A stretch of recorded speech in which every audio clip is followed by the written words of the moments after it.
T'as envie de comprendre pourquoi tu prends cette entrée ou pourquoi t'es souvent en retard dans le marché, alors faut qu'on parle de l'order flow. Parce que non, ton graphique bouge pas grâce au rectangle ou au FVG que t'as tracé dessus. Il bouge quand quelqu'un appuie fort sur un bouton et moi, c'est ce bouton-là que je traque. Pendant que d'autres sont en train de tracer des lignes, moi je regarde qui frappe dans le bid et qui se fait absorber dans le ask. Et surtout où l'intention réelle du marché se cache. Le footprint, le volume profile, le DOM, c'est pas de la magie, c'est juste la vérité brute du marché. Tu peux passer des heures à backtester ICT, à chercher ta lunchtime kill zone ou tes FVG que t'attends comme une prophétie. Mais quand tu mets vraiment de l'argent en jeu, t'as besoin de savoir ce qui se passe maintenant et pas ce qui aurait pu se passer.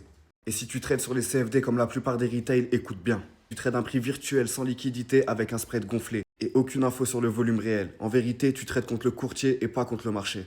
Nous, on trade le Nasdaq en futur avec le vrai flux, les vrais volumes, les vraies intentions. Je veux rien deviner, je veux suivre les traces des gros. Et si toi aussi tu veux apprendre à lire les empreintes du marché, capter où se cache la liquidité et savoir les intentions réelles du prix, il suffit de rejoindre notre communauté qui est accessible directement dans ma bio. On est déjà 1200 sur le Telegram et presque 400 sur le Discord qui a ouvert récemment. N'hésite pas à nous rejoindre et venir échanger avec la communauté.